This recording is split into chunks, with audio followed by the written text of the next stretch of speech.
मेरे भाइयों, आप जो वीडियो देख रहे हैं ये सत्य सनातन धर्म का वीडियो है, ये असत्य नहीं है, एकदम सत्य है।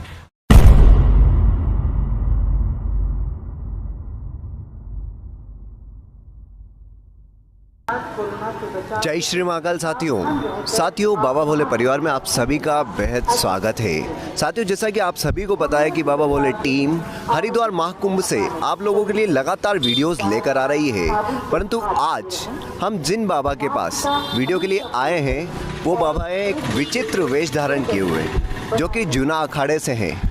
चलिए अब आगे की बातचीत हम बाबा से जानते हैं और चर्चा करते हैं आगे।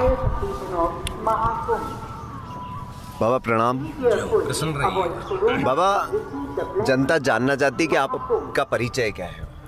हमारा नाम है श्री 1108 श्री सालक रामनंद महाराज, बरमान घाट, जिला नरसिंहपुर, तहसील करेली, नर्मदा किनारे रहते हैं। बाबा, कितने साल की उम्र में आपने संन्यास धारण किया? अच्छा, संन्यास धारण तो मैंने ये समझो कि बचपन से ही कर लिया है।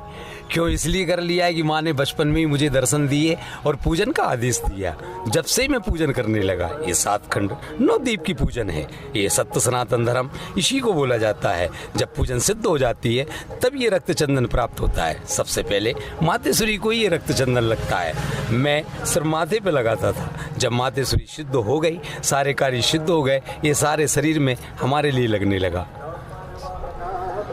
बाबा, आपका जो वेश है वो बहुत अद्भुत है। लोग देखते हैं तो बहुत ही खींचे चले आते हैं। हमने आपके दूसरे वीडियोस भी देखे हैं। बाबा, आप बता सकते हैं कि आपके जो इस अद्भुत वेश है, इसके पीछे का कुछ क्या रहस्य है जो आप ये चिन्ह बनाते हैं, आप पूरे शरीर पर ये लेप करते हैं, इसके पीछे का कोई ऐसा रहस्य? इसके पीछे का बहुत बड़ा रहस्य है। इसको मातेश्वरी बोली जाती है। ये जूना अखाड़े की सरदार है, इसको जूना सरकार बोला जाता है। और ये जब मातेश्वरी सिद्ध हो जाती है, संतन प्रतिपाली सदा कुशाली जय काली कल्याण करे, ये महाकाली कल्याण करने वाली है और सारे संतों का प्रतिपाल करने वाली है। ये पहले चंदन जूना अखाड़े में ही चलता था, इसके पहले भी यही चंदन चलता था। इसका रहस्य ये है, जब मातेश्वरी सिद्ध होती तो मातेश्वरी महामाया माथे पे आ गई। इसके बाद में नेत्रों में स्टार चलने लगे, नेत्रों से कार्य सिद्ध होने लगा। राजराजेश्वरी के डाढ़ी पे वास हुआ। इसके बाद मूछों पे भी वास हुआ देवता का। इसके बाद में फिर महाकाली मुंडों का सिर पे वास हुआ और पैरों में श्री गणेश भगवान का वास हुआ। उज्जैन के चलते सहस्त्र देव का वास हुआ। इसके बाद में पुनः बरमान आया तो वहाँ से मेरे लिए 3 ऊर्जाएं गाय की प्राप्त हुई धनतेरस के दिन, जिसमें सहस्त्र देव विराजमान हुए। और जहाँ मैं तपस्या करता था उसके ऊपर ही ऊपर रेगुलरिटी कंटिन्यूटल 2 साल तक पानी गिरा। बिल्कुल ऊपर ही ऊपर, नीचे पानी नहीं आया है, ऊपर ही ऊपर गिरा। मैं समझ गया कि सारे देवता सवारी विराजमान हो गई है। इसमें 9 नाथ 84 सिद्ध का धूना भी है, जो वो भी सिद्ध हो शरीर में विराजमान हो चुका है। इसमें पहले 11 ज्योति होती हैं, कुड़वारा होता है, गणेश भगवान होते हैं, 9 नवग्रह होता है, कलश देव होते हैं, सप्तऋषि भगवान होते हैं, सरस्वती माता होती, महालक्ष्मी महासरस्वती होती हैं, 9 देवियाँ होती हैं। इष्ट देव में आते हैं, जवारे बिना मिट्टी के होते हैं, जो अमास के अमास रखे जाते हैं। अमास के अमास इनको विसर्जित किए जाते हैं। उनके सामने नारियलों की वेदी होती है, जिसमें सारे के सारे देवता विराजमान होते हैं। और उसके सामने फिर एक वेदी और हुआ करती है, जिसमें आप लोहान गूगल डालते हैं। उसके भी सामने बाजू में फिर हनुमान रहेंगे, भैरव रहेंगे, यांत्रिक मांत्रिक तांत्रिक की ज्योतें रहेंगी। ऐसी इस 7 खंड 9 दीप में 11 ज्योतें रहती हैं। और जब ये पूरी सिद्ध हो जाती हैं, बाहर 9 नाथ 84 सिद्ध का धूना होता है। शंकर जी का मूर्ति होती है, जिसमें अभिषेक रेगुलरिटी चलता रहता है। उसके ऊपर जो कलश ढांका जाता है उसको प्यार से सजाया जाता है। इस प्रकार सजाया जाता है जैसे आप चांदनी के फूल ऐसे लगाते जाइए, इस प्रकार का। इसका रहस्य बहुत बड़ा है। इस पूजन को बहुत होशियारी से करें। जब तक मातेश्वरी नहीं बताती है इस पूजन को ना करें। ये रक्त चंदन है, इसको लगाने वाला आदमी जल भी सकता है, इसको लगाने वाला आदमी की आंख भी जा सकती है, ये पागल भी हो सकता है। इसके नज़ीर बहुत से हमारे नगर के सामने आजू बाजू हैं, जो सभी को मालूम है। और इस प्रकार ये पूजन होती है। इसको पूजन के लिए पहले माते, क्योंकि भूतल पर लकुट की नाई शरणाम गत्राई माम, पहले मातेश्वरी के बहुत विचित्र शरणागत होना पड़ता है। जिस मातेश्वरी का नाम है कुल देवी। आप जिस कुल में पैदा होते हैं उसी घर में देवी होती है, उसी की ये महती कृपा होती है, उसी की ये छाया होती है जिससे आप कीर्तिमान हुआ करते हैं, जिसका आपका परिवार चला करता है। ये कुल देवी संतों के द्वारा, आप सभी जनों के द्वारा रखी गई है, सबके घर में रखी गई है, जिसका नाम कुल देवी बोला जाता है। और ये संतन प्रतिपाली है, संतनों का। और जो भी संत आपके यहाँ आते हैं, आप लोग उनकी सेवा क्यों करते हैं, उसका रहस्य यही है कि आप सत्य सनातन धर्म से जुड़े हैं, आप सत्य सनातन धर्म से जुड़े हैं और आप जूना अखाड़े से जुड़े हैं। सारा संसार जूना अखाड़े से जुड़ा है। ये सत्य सनातन धर्म है जिसको बोला जाता है चंदन किसने पवित्र रखा। आपकी नज़र के सामने ये देखिएगा, इधर से आशीर्वाद निकलते हैं, ये नांग का रूप रखा हुआ है और मातेश्वरी स्वयं विराजमान है। इसका बहुत बड़ा रहस्य है। और जो भी सामने आता है वो बिल्कुल निरोगी हो जाता है। पहला सुख निरोगी काया, दूजा सुख घर में कछु माया, तीजा सुख पत्नी सुलक्ष्मी, चौथा सुख पुत्र आज्ञाकारी। इस प्रकार संत दर्शन से 4 चीज़ें प्राप्त होती हैं। ये पंचदश नाम जूना अखाड़ा सत्य सनातन धर्म फुल पावर से जागृत हो चुका है। ये गारंटी है मेरी कि आप कुल देवी का नाम लेंगे और ध्यान से वीडियो को अगर देखेंगे और मेरी निगाह की तरफ देखेंगे तो ये गारंटी कि आपको घर बैठे ही इस संत का आशीर्वाद आपको मिलेगा। संत कैसा चाहिए, जैसे शुभ स्वभाव। आप मेरे पास बैठेंगे, आदमी जानो बसाएं, घोड़ा जानो कसाएं। जब तक आप हमारे पास नहीं बैठेंगे आपको हमारा परिचय कंप्लीट नहीं मिल पाएगा। मेरे भाइयों, आप जो वीडियो देख रहे हैं ये सत्य सनातन धर्म का वीडियो है, ये असत्य नहीं है, एकदम सत्य है। और पूछे प्यारे भाई। भरत जी, इतना अच्छा आपने वर्णन किया है इसके बारे में।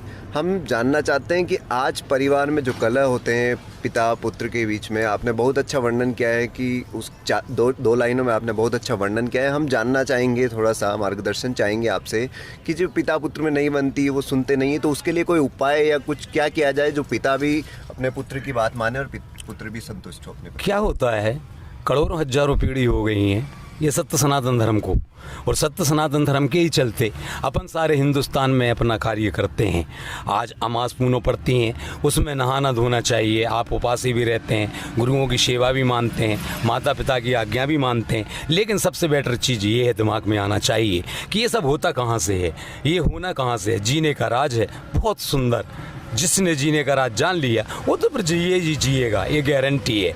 उसका जीने का राज है कुल देवी, उसका जीने का राज है कुल देवी। आपके सियाने आपको कुल देवी की पूजा नहीं बता के गए, कोई बात नहीं, आप कुल देवी का नाम लीजिएगा। हे कुल देवी, जो भी हमसे गलतियां बन गई हैं, हमारे सियानों से बन गई, आप क्षमा करें, ये मेरी गारंटी है। आपकी कुल देवी की आप हृदय से मान करके और आप सोएंगे तो आपको मातेश्वरी जैसे हमको दर्शन देती है ऐसे आपको बराबर दर्शन देगी, ये मेरी गारंटी है। और आपके लिए मालूम चल जाएगा कि घर में कलह किस प्रकार होता है और कुल देवी के चलते कलह होता है। मानता हूँ आप वास्तविक से घर बनाते हैं, आप सब कुछ करते हैं, ढेर सारा रुपया खर्च करते हैं, आप अभिषेक कराते हैं, आप उसका सब कुछ कराते हैं, मानता हूँ आपके घर में उसके बाद भी बाधाएं आती हैं, सारी चीज़ें आती, क्यों आती हैं? ये सिर्फ कुलदेवी के चलते आती। लेकिन कुलदेवी का पूजन कौन जानता है? सत्य सनातन धर्म के संत ही जानते हैं, क्योंकि ये अग्निकोण है, ये अग्निकोण से प्रकट होती है मातेश्वरी और सभी के घर में रखी गई है। इसका नाम शक्ति है, इसका नाम ज्वाला है।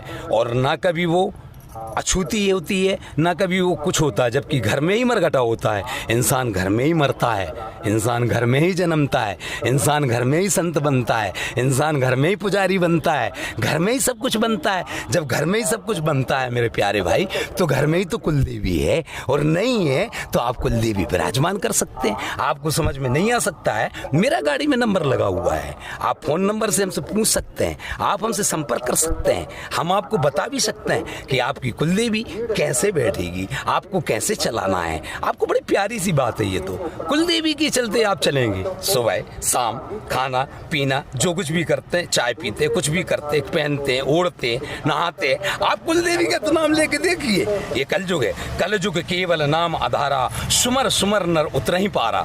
हे मेरे भाइयों, सुमर सुमर नर उतर ही पारा। हर नर सिर्फ नाम लेके इस कलयुग में ही पार होगा। हमारे पास कोई विपरा नहीं आता है, हम उससे बोलते हैं आप तो कुलदेवी का नाम लें, हमारी आँख की तरफ देखें। जब आप देखते हैं और कुलदेवी का नाम लेते हैं तो आप बिल्कुल स्वच्छ हो जाते हैं, आप 16 साल के हो जाते हैं, बड़े प्यारे हो जाते हैं, आपको किसी प्रकार का रोग नहीं रहता। क्यों? ये हमने कर दिया? अरे नहीं, ये तो तुम्हारा भ्रम है। दीन बंधु भाई इतना दे ही देत लिख देत, मनुष्य अपने अज्ञान तो बस वृथा सोच कर ली। आप तो वृथा सोच कर रहे हो कि महाराज जी कर रहे हैं, ये महाराज जी कर रहे हैं, ये महाराज जी की शक्ति है, महाराज जी ने देवी ऐसा कर लिया, महाराज जी ने भी ऐसा कर। अरे नहीं बाबा, ये आपके यहाँ कुल देवी थी, आप परेशान थे। तो जब जब होती है धर्म की हानि ना, तभी तभी तो संत पैदा होते हैं, भगवान थोड़ी पैदा हो जाता है। और जब संत पैदा होता है तो संतों में ही ईश्वर की क्षमता आ जाती है, और जब ईश्वर की क्षमता आ जाती है तो वो आपको हम जैसे समझाने लगते हैं कि बेटा कुल देवी थी पहले ही से, पिता के पिता, पिता के पिता, पिता के पिता, वो बल्दियत लिखते आए, आप भी बल्दियत वही लिखें ताकि आप पार हो जाएंगे। आप पार हो गए भवसागर से। जीने का राज एक ही है, कुल देवी मात, इसके आगे कुछ भी नहीं है। 6 महीने के 6 महीने चलते आप याद करते हैं। हमारा इतना भर कहना है आपसे कि आप प्रतिदिन याद करें, सुबह शाम भोजन करते हैं, आपकी पत्नी भोजन बना रही है, उससे कह दीजिएगा आप गंज का गंज बोल दो, मातेश्वरी लो कुल देवी आपको दिया। क्या जो कुछ भी बन रहा है लो कुल देवी दिया। आपको थाली लगा के एडवांस अलग से नहीं रखनी, आपको एडवांस कुछ भी नहीं करना। क्यों? कुल देवी के लिए कभी छूतक लगती नहीं। आपके घर में जन्म भी होता है, मरण भी होता है, विवाह भी होता है, कर्म भी होता है, सब कुल देवी के चलते होता है। लेकिन एक बात ध्यान रखना, कुल देवी के चलते कुछ भी नहीं होगा, और उसी के चलते होता है। और जीने का राज एक ही है, मात्र कुल देवी।